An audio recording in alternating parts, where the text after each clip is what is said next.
რადიო კომერსანტი წარმოგიდგენთ ანალიტიკურ გადაცემას საკრედიტო ისტორიები სოფიო ბეროშვილთან ერთად. გამარჯობათ, მე ვარ სოფიო ბეროშვილი რადიო კომერსანტის ეთერში გადაცემით საკრედიტო ისტორიები სოფიო ბეროშვილთან ერთად. სხვადასხვა ორგანიზაციების განცხადებით, ბანკები საქართველოში ადამიანის უფლებებს არ ღვევენ. კრედიტების თემა ისევ არ კარგავს აქტუალურობას და ამ საკითხით უფრო და უფრო მეტი ორგანიზაცია ინტერესდება. არასამთავრობო ორგანიზაციამ ახალგაზრდა ადვოკატების საბანკო სისტემის მიერ მომხმარებელთა უფლებების დარღვევის შესახებ დასკვნა გამოაქვეყნა. ასევე ისაუბრა თუ რა შემთხვევაში შეიძლება გაუქმდეს კრედიტი.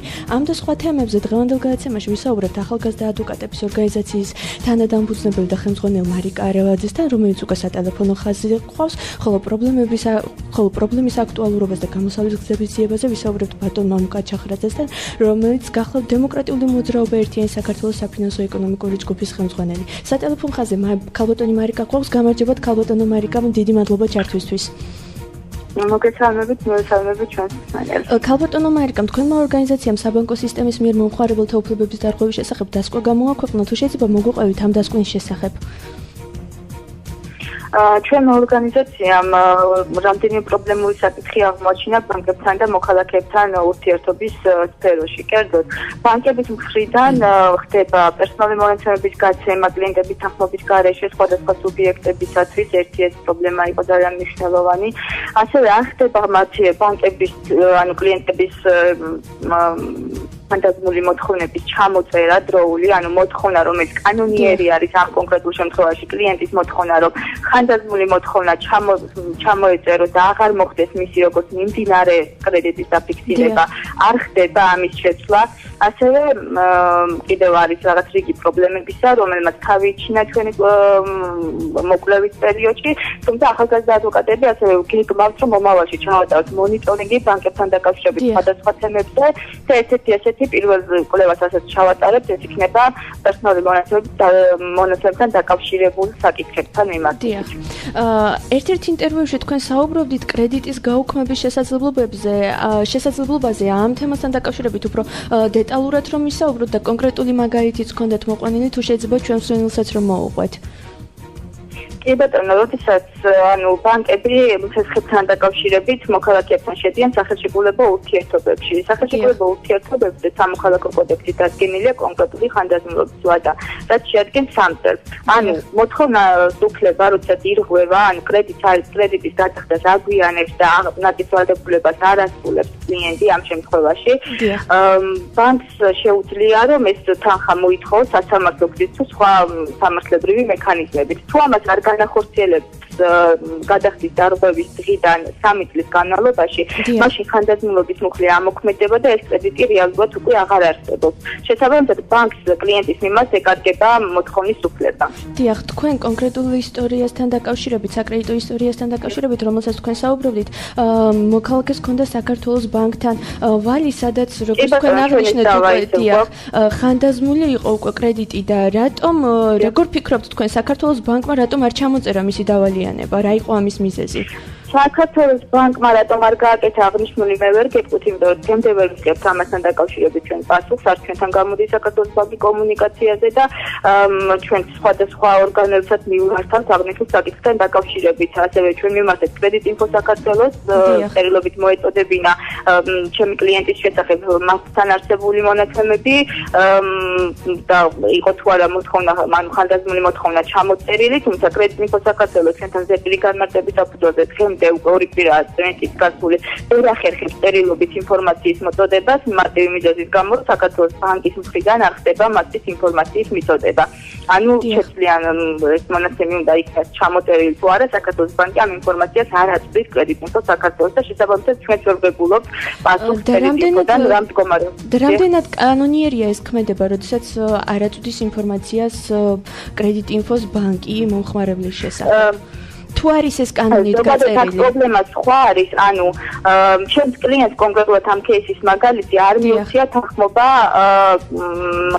ბანკისათვის, რომ მის შესახებ ბანკში არსებული პერსონალური თუ საბანკო ინფორმაცია ვინმე სხვა მესამე პირისთვის გადაეცა. შესაბამისად, ამის გადაცემის, ამ ტიპის ინფორმაციის გადაცემის უფლება ბანკს, ჩემი კლიენტის კონკრეტულ მაგალითზე, არც კრედიტ ინფო საქართველოსთვის არ ქონდა. აი აქ დაარღვია ბანკმა ჩემი კლიენტის უფლებები. ბრიფინგზე საუბრობდით ბანკების მიერ ადამიანის უფლებების დარღვევის ფაქტზე და გარდა ხანდაზმული კრედიტებისა ამ თემაზეც გქონდათ პერსონალური ინფორმაციის შესახებ, კანონდარღვევების შესახებ, ამაზეც რომ გვესაუბროთ თუ შეიძლება უფრო დეტალურად. ანუ ბანკს რომ გააჩნდეს და ნებისმიერ სხვა დაწესებულებას მასთან კლიენტის შესახებ არსებული ინფორმაციის პერსონალური საბანკო ინფორმაციის სხვა მესამე პირზე გადაცემის უფლება ამისათვის საჭიროა რომ ბანკს ჰქონდეს კლიენტის წერილობითი თანხმობა ასეთ გადაცემაზე. რიგ შემთხვევებში უბრალოდ წინა პერიოდებში ეს ბანკს არ ჰქონდა. დღესდღეობით რამოდენიმე ბანკი უკვე ითვალისწინებს და ხერხის ხელშეკრულებაში პირდაპირ უდებს ამ პირობას რომ კლიენტის ხელშეკრულების ხელმოწერისთანავე თანხმობას იძლევა რომ მის შესახებ ინფორმაცია გადაეცეს სხვადასხვა სუბიექტებს. თუმცა წინა წლებში კიდევ ერთხელ მსგავსი პირობები არ იყო ჩადებული ხელშეკრულებებში და მსგავსი პირობა ეხლაც არიდება იგივე საკრედიტო ბარათების გაცემის დროს. ანუ როცა რეალურად ხელშეკრულების გაფორმება არ ხდება. შესაბამისად ირღვეოდა უფლებები და რიგ შემთხვევებში ირღვევა დღესაც. როდესაც ბანკები კლიენტების თანხმობის გარეშე მათთან კლიენტების შესახებ არსებულ ინფორმაციას გადაცემენ სხვადასხვა სუბიექტებს. ერთის მხრივ შეიძლება იყოს კრედიტიფოსაცელო და ძალიან ბევრ შემთხვევაში ეს არის ეგრეთ წოდებული პრობლემული სესხების ამომღები კომპანიები. დიახ, რომლებიც ბანკების დავალებით ახორციელებენ კრედიტების ამოღებას და გაურკვეველი ოდენობის თანხებს თუ პროცენტებს ახდევინებენ და ატანებენ ამ ხალხს ანგარიშზე. ანუ თქვენ აცხადებთ რომ როდესაც ბანკი ეგრეთ წოდებულ პრობლემური ჯგუფის პრობლემური სესხების მართვის ჯგუფს რაღაც კონკრეტულ შეპესეს გადასცემს სესხებლის შესახებ ინფორმაციას, ეს არის კანონდარღვევა? თუ კი კლიენტის თანხმობა არ იქნება და ანუ უფლებამოსილება ბანკს აღნიშნული გადაცემის შესახებ კლიენტისგან არ იქნება მიცემული, ეს არის კანონდარღვევა. დიახ. ქალბატონო მარიკა და ბოლო კითხვას დაგისვავთ, რა გამოსავალს ხედავთ შექმნილი ვითარებიდან და როგორ აპირებთ თქვენი კლიენტების თუნდაც ამ კონკრეტულ შემთხვევაში ინტერესების დაცვას მომავალში? და რას ურჩევთ მსმენელს, როდესაც ჩვენ მივმართოთ უკვე სასამართლოს, ჩვენ ვაპირებთ რომ მივმართოთ პერსონალური მონაცემების დაცვის ინსპექტორს, მივმართავთ ასევე საჭირო შემთხვევაში სახალხო დამცველს. აღნიშნულ თემაზე საუბარი მქონდა ასევე ბანკების ასოციაციის თავმჯდომარეს და როცა ჩვენ შეხვედრა მქონდა სულ რაღაც 1-2 კვირის წინ, მაგრამ ზოგადად ეს ერთი კონკრეტული кейსის მოგვარება ან პრობლემის გადაჭრა ვერ გადაჭრეს იმ ძირეულ პრობლემებს, რაც საბანკო სისტემაში არსებობს დღეს. უფლებების დარღვევის კუთხით. ვფიქრობთ, რომ განახორციელოთ სხვადასხვა აქტუალურ და მნიშვნელოვან თემებზე, უფლება დარღვევის თემებზე, მონიტორინგი, ჩავატაროთ კვლევები და ამის საფუძველზე შევიმუშაოთ საკანონმდებლო წინადადებები ან რეკომენდაციები, რომლებსაც მიმართავს მთავრობას, რათა მოხდეს სისტემური დალაგება, ასე ვთქვათ, უფლებების დაცვის კუთხით ბანკებსა და მოქალაქეებს შორის. დიახ, და ქალბატონო მარიკა, ბოლოს მინდა გკითხოთ, რას ურჩევთ ჩვენ მსმენელს, რომ რა უნდა გაითვალისწინოს, რომ არ დაარღვიონ ბანკებმა მათი უფლებები? პირველ რიგში აუცილებლად ვურჩევ, რომ წაიკითხონ ხელშეკრულებები, სანამ ხელს მოაწერენ. რომ ვურჩიო, რომ მოითხოვონ ხელშეკრულებებში პირობების შეცვლა, ცოტა უხერხული იქნება ჩემს მხრიდან, იმიტომ რომ ამას არც ერთი ბანკი დღესდღეობით საქართველოში არ განახორციელებს. ასევე მინდა განსაკუთრებული რჩევა მივცე იმ მოქალაქეებს, რომლებიც საქმეებით უკვე პრობლემურ სესხების კომპანიებს, ეგრეთ წოდებული პრობლემურ სესხების კომპანიებს აქვს გადაცემული, მათთან არ წავიდნენ არანაირ ზეპირ შეთანხმებაზე. თუ კი მათ შორის მოხდება რამე შეთანხმების მიღწევა თანხის გადახდაზე, ამასთან აუცილებლად ამასთან დაკავშირებით გააფორმონ წერილობითი ხელშეკრულება. თორემ ჩვენთან მოქალაქეები, კონსულტაციაზე მოსული მოქალაქეები ხშირად გვაწვდიან ინფორმაციას, რომ მათ თანხები შეაქვთ და ის პირობები, რომელიც ზეპირად იყო შეთანხმებული, მათსა და ტიპის კომპანიებს შორის ირღვევა და არ სრულდება. დიახ, ძალიან დიდი მადლობა ჩართვისთვის, კარგად გრძანდებოდეთ. ახლა კი გადაცემაში რეკლამის დროა, ჩვენ ძალიან მალე დავბრუნდებით. რადიო კომერსანტი წარმოგიდგენთ ანალიტიკურ გადაცემას საკრედიტო ისტორიები სოფიო ბეროშულთან ერთად. ჩვენ ისევ დავბრუნდით ეთერში გადაცემით საკრედიტო ისტორიები სოფიო ბეროშულთან ერთად. როგორც უკვე მოგახსენეთ, სტუდიაში სტუმრად ყავს ბატონი მამუკა ჩხეიძე, ძალიან დიდ ბოდიშს მოგახსენეთ წარმომგვარი არასწორად გავაჟღერე, რომელიც გახლავთ დემოკრატიული მოძრაობა ერთიანი საქართველოს საფინანსო-ეკონომიკური ჯგუფის ხელმძღვანელი. გამარჯობათ ბატონო მამუკა, ძალიან დიდი მადლობა მობრძანებისთვის. მინდა დავიწყოთ თემაზე საუბარი, დავიწყოთ ზოგადად პრობლემის არსიდან. თქვენი აზრით, ზოგადად რატომ დამკვიდრდა ტერმინი იპოთეკით დაზარალებული და რეალურად არიან თუ არა ეს ადამიანები დაზარალებულები? მოგესალმებით, მივესალმები ჩვენს რადიო მსმენელებს. მოდით იცით რა ვქნათ, გავყოთ ეს საკითხი, საერთოდ აი ეს იპოთეკის დაზარალებულთა საკითხი დავყოთ რამდენიმე ნაწილად. ანუ რა მაქვს ხედველობაში პრობლემა, რამ წარმოშვა პრობლემა, ამჟამად რა მდგომარეობაა და რა გამოსავალი შეიძლება ვიპოვნოთ ამ სიტუაციიდან. დიახ. დავიწყოთ პრობლემის არსიდან, რამ წარმოშვა ეს პრობლემა საერთოდ. აი ჩვენ სტატისტიკასაც რომ გადავხედოთ, თვითონ ეგრეთ წოდებული პრობლემური ვალები, ბანკების პრობლემური ვალების ზრდა უკვე იმის მაჩვენებელია, რომ ქვეყანაში ეს იპოთეკარების პრობლემა რთულდება. მაგალითად 2007 წელს ასეთი პრობლემური სესხების წილი საბანკო სექტორში იყო 0.8%, 2012 წელს იყო უკვე 4%-ზე მეტი. ეს სხვა ქვეყნებშიც ესია, მაგალითისთვის შემიძლია მოვიყვანო საბერძნეთში ეს ცნობილი ახლა ეს დეფოლტი, ეს კრიზისი რომ მოხდა. ბოლო 3 წელიწადში ავიდა 2010, 2011, 2012 წლებში, იქ ავიდა 15, 16, 17 და ბოლოს თუ არ მეხსიერება თუ არ ხალატობს 2012 წელს 27%-მდე ავიდა პრობლემური სესხების ნაწილი ბანკებში. აი ამან დაარტყა. ანუ დაარტყა არა მარტო საბანკო სექტორს, არამედ დაარტყა მთლიანად საზოგადოებას. და ჩვენ დღეს რომ ვსჯელობთ იმაზე, რომ ეს პრობლემური სესხები, რომელსაც სიტყვაზე ვლაპარაკობ, ვერ იღებს ბანკი, ან კერძო იპოთეკარი, ან მიკროსაფინანსო ორგანიზაცია, ეს ფაქტიურად ქვეყნის პრობლემაა და არა ბანკის. საბოლოოდ მივართ ქვეყნის პრობლემა. დიახ. ეხლა აი ამის წარმომქმნელი რა იყო? მე მინდა გავმიჯნო აქ ამ საკითხში ერთი რაღაცა. ნაწილი ამ პრობლემისა არის გამოწვეული თვითონ სახელმწიფოს დანაშაულებრივი პოლიტიკიდან გამომდინარე. რა მაქვს ხედველობაში? მაგალითად, ყველას კარგად მოეხსენება საპროცესო გარიგებების ჩვენთან დამკვიდრებული გაუყუღმართებული ფორმა და იცით თქვენ როგორი სიხშირეს და რაოდენობის იყო ეს საპროცესო გარიგებები. ხანდახან ხალხს ზუსტად ამის გამო უწევდათ ქონების და იპოთეკით დაგირებება, იპოთეკით დატვირთვა, გაყიდვა და ასე შემდეგ და ასე შემდეგ. მე გადადიოდნენ უფრო პატარა ბინაში ან სახლში და ასე შემდეგ. ხო, იცით ეს პრობლემა. ეს ერთი პრობლემა. მეორე პრობლემა ის იყო, რომ ზუსტად 2007-8 წლებიდან დაიწყო სამედიცინო პროგრამების იცით თქვენ ძალიან შეკვეცა. ადრე იცით მაგალითად ფინანსდებოდა ონკოლოგია, ფინანსდებოდა დიალიზი, ფინანსდებოდა სახელმწიფოს მიერ ფინანსდებოდა, მათ შორის იმ შაუბნელ შევარდნაძის პერიოდშიც ეგრე იყო, ფინანსდებოდა ეს, ანუ უფასო იყო. მერე ბოლო 2-3 წელი გაუქმდა ეგა. აი ხა თქვენ წარმოიდგინეთ რა დღეში ვარდებოდა ღმერთმა დაიფაროს, ხო? ადამიანი, როდესაც ავად გახდებოდა რაღაც ისეთი მძიმე სენით, რომელიც უნდა ემკურნალა. იგუძულებული იყო, ქონება დაეტვირთვა, გირაოთი, იპოთეკით წასულ გაეყიდა და ასე შემდეგ. და მესამე არის ის მომენტი, ეს განსაკუთრებით მაშინ მოხდა, აი ეს იგივე პრობლემურ სესხებს რომ გადავავლოთ თვალი, ეს მოხდა 2008 წლის ომის შემდეგ. ანუ ამან რასაკვირველია ძალიან იმოქმედა და ძალიან დაარტყა ჩვენ ეკონომიკას.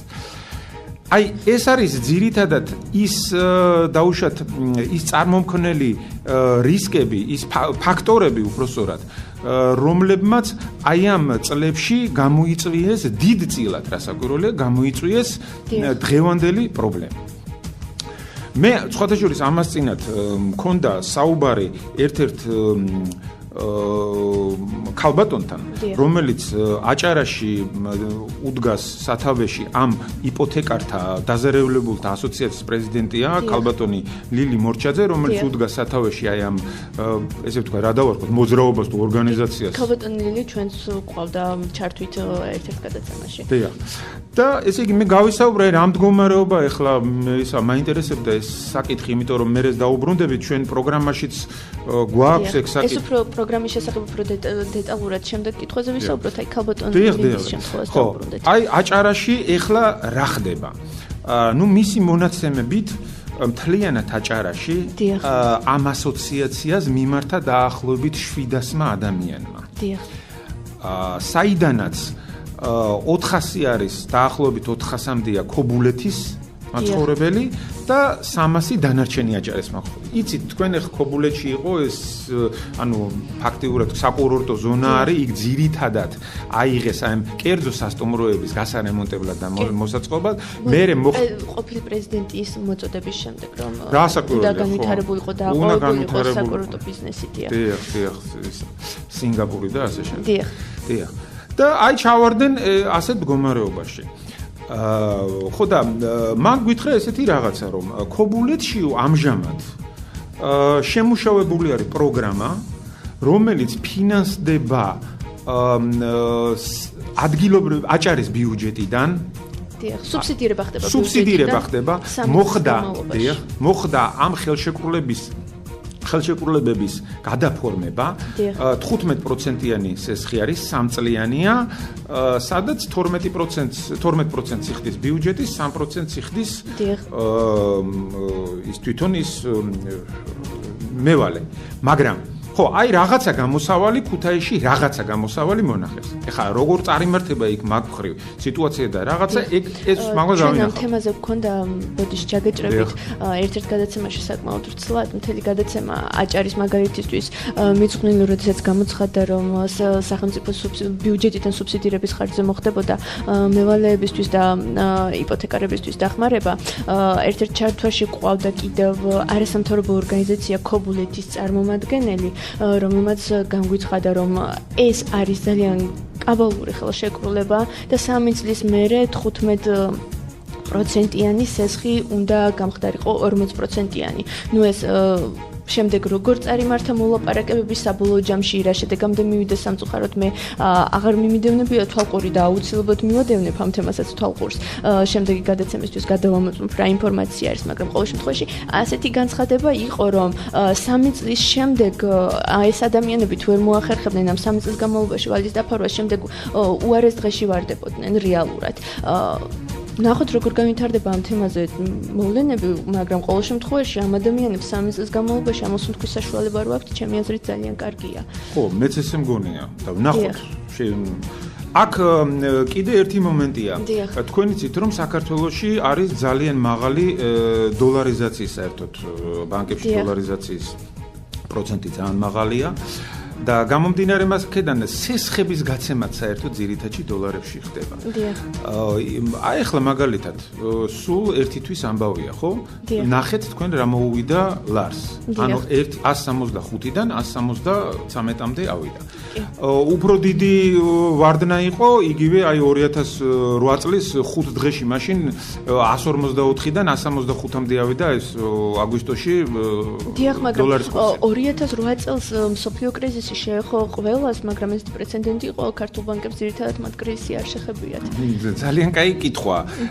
უფრო უკეთეს გეტყვით, შარშან ჩვენთან იყო 3%-იანი ეკონომიკური ზრდა.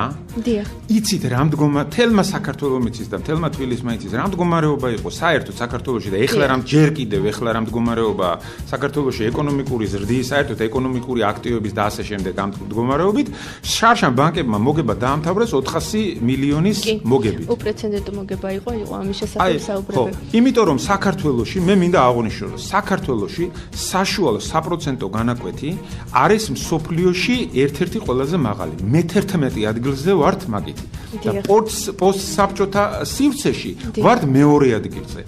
აი მე ხლა ვკითხულობ ხო?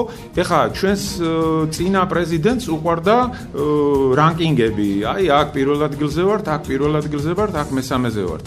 იცით რა, ყოველთვის რომ ბიზნესის რეგისტრაციით რო ვარ პირველ ადგილზე, ეს არაფერს არ ნიშნავს, თუ შემდეგ უკვე ამ ბიზნესის წარმართვის, ქონების დაცვის და ასე შემდეგ და ასე შემდეგ და ეს აი მე პრობლემები ჩდება და ანუ დიახ, ისმენთ. ბატონო მამუკა, თვლით თქვენ საუბრობდით, რომ რაღაც ნაწილი მოდიოდა წინა ხელისუფლების მიერ რაღაც დანაშაულებრივ ქმედებაზე, როდესაც უამრავი ადამიანი სამედიცინო პროგრამების დარჩა უსახლკაროდ. 2008 წლის კრიზისის შემდეგ აღსრულება მაქსიმალურად გამარტივდა და მაინტერესებს თვლით თუ არა რომ იპოთეკური სასხები იმ ფორმით, რაც 2008 წლის შემდეგ იყო გაცემული კაბალურ ხელშეკრულებას და აღსრულების მაქსიმალურად გამარტივებას გულისხმობ, ეს იყო თუ არა მიზანმიმართულად მოსახლეობის გასაკოტრებლად? ეს ქმედება. აი ხა მე როგორც ეკონომისტი გიპასუხებ. საერთოდ ეს ისეთი ძალიან ფრთხილი საკითხია. თქვენ მოგეხსენებათ რომ ბანკების საქმიანობაც რეგულირდება ცენტრალური ეროვნული ბანკიდან და ასე შემდეგ. ეს კიდე არის იქ საერთოდ საპროცენტო განაკვეთი არის დამოკიდებული ქვეყნის სუვერენულ რეიტინგზე, ასევე რეფინანსირების პროცენტის სიდიდეზე და ასე შემდეგ.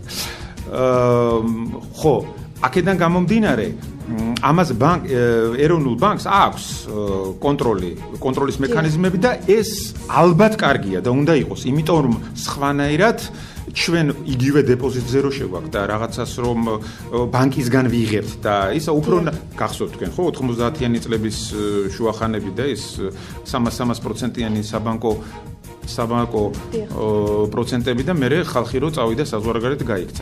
ანუ ეს ერთ მხრივ კარგია, მაგრამ აი ხო იცით როგორ არის? ეს არის როგორც ესე ვთქვათ, ჯოხი როა ორი ბოლო აქვს რა.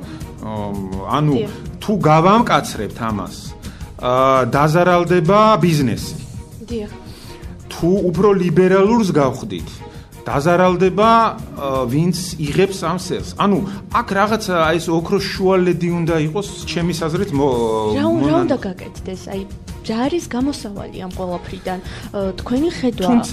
თუმცა 2012 წელს რაც გაკეთდა, რომ აი უბრალოდ მაგალითი სოციალურად დაუცველთათვის, რომ შევიდა შესწორება კანონმდებლობაში და აქვთ უფლება სოციალური დაუცველს ქონება გაუყიდონ, ეგ არ არის სწორი. ჯერ საერთოდ ბანკი სოციალურ დაუცველს თუ აძლევს კრედიტს, მაშინ შენ იმას ბოლო საცხოვრისი და ეს ქუჩაში არ უნდა გააგდო, მაშინ საერთოდ არ უნდა მიცი.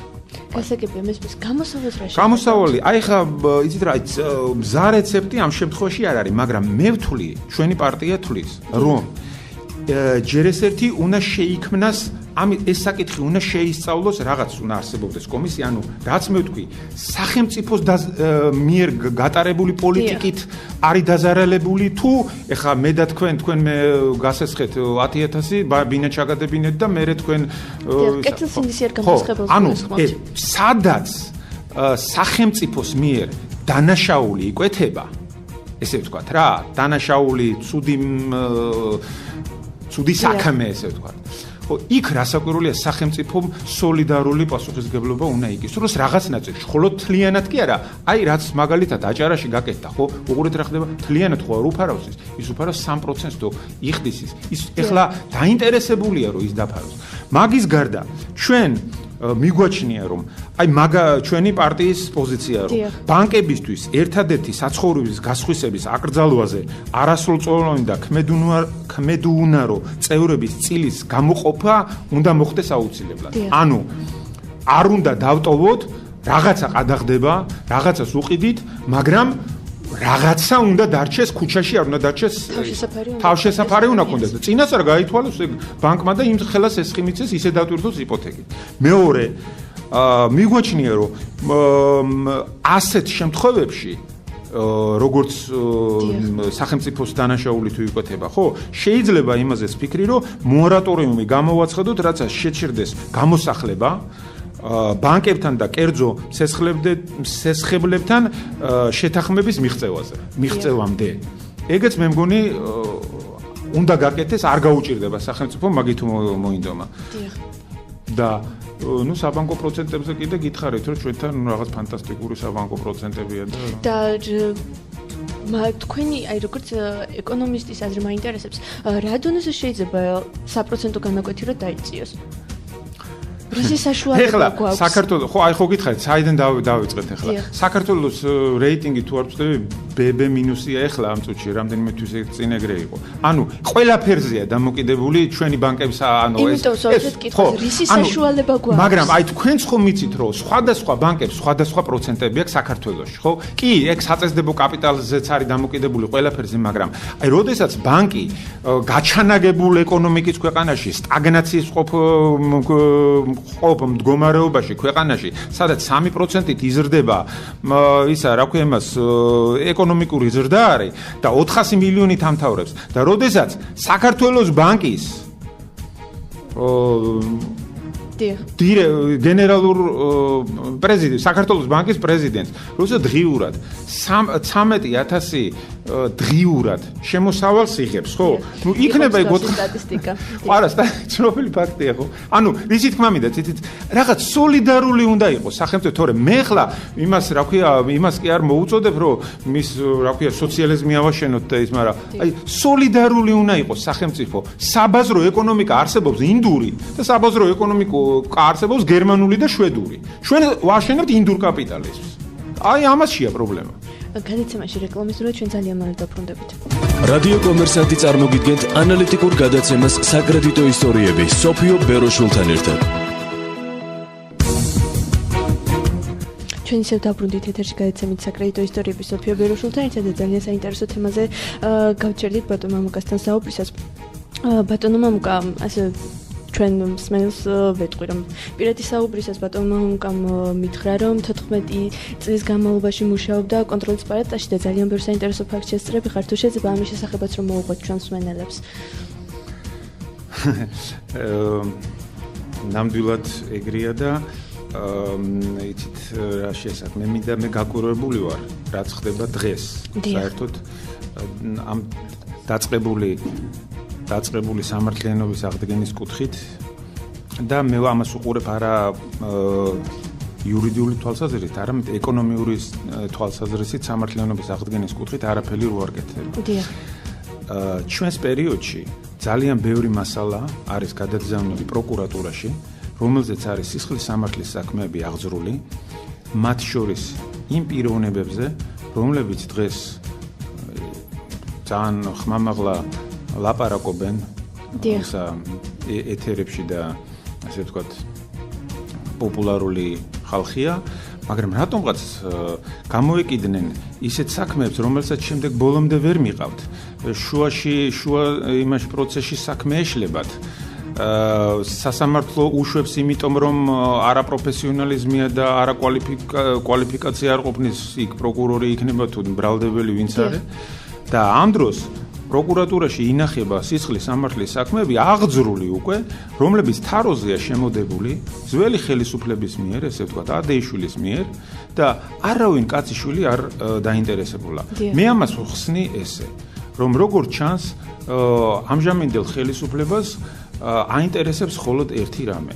ის კი არა რომ საქმე გააკეთოს ან თუნდაც სამართლიანობა აღადგინოს, ეკონომიური სამართლიანობა თუნდაც ან სამოხელეო დანაშაული ვისაც აქვს ჩადენილი იმას პასუხი მოთხოვოს.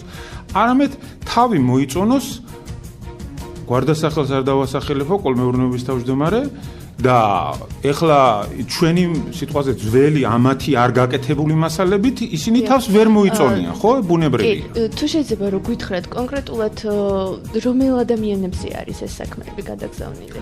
თქვენ რა გაქვთ ინფორმაცია? არის გადაგზავნილი ძალიან სერიოზული მასალა არის უგულავას პერიოდზე, მერობის პერიოდზე, იქ შემოწმების. არის გადაგზავნილი მასალები ბარამიძეზე, ბარამიძის მინისტრობის პერიოდში და ისეთი, რომელიც პირადად მასაც ეხება უშუალოდ, არა მარტო სამინისტროს. ხო და მე არ ვიცი ესენი რაღაც ფანტომებს დაძდევენ, მერე საქმეები თავზე ენგრევათ და ისა, რა ქვია, აბრალებენ იმას, რომ მოსამართლე ის არისო, რა ქვია, კუბლაშვილის დავალებებს ასრულებოდა. ჯერ შენ იმაში მოაწესრიგე, შენს შენთან სიტუაცია თქვენი შეფასება მაინტერესებს ძალიან. რა სიტყვით ახალ კანონპროექტზე, რომელიც ამ იპოთეკის თემასთან დაკავშირებით ახალი კანონპროექტი არის, რეგულაციები იპოთეკურ თემასთან დაკავშირებით, თქვენი შეფასება როგორი არის ამ თემასთან დაკავშირებით? მე ვთვლი, რომ ეს არის სწორი მიმართულებით გადადგმული ნაბიჯი, მაგრამ არასრულყოფილი. სხვათა შორის აქ მინდა ერთი რაღაცა შევახსენო ოცნებასაც, ისიც რომ ოცნებაში იყო ერთი დეპუტატი, ეხლაც არის, რომელმაც თქვა, რომ მე ამ პრობლემას თუ ბოლომდე არ მივიყვანო, მე საერთოდ წავალო პარლამენტიდანო. იცით თქვენ სახელით და გვარით შემიძლია კარგად. ხო, აი ძალიან საინტერესოა, თუ ის თუ თulis რომ ეს პრობლემა ბოლომდე მიიყვანა, არ ვიცი, იმიტომ რომ ჯერჯერობით პარლამენტის წევრია. და რაც შეეხება ეხლა ჩვენ პარტიას. მე აი იგივე რაც მაგალითად თქვენ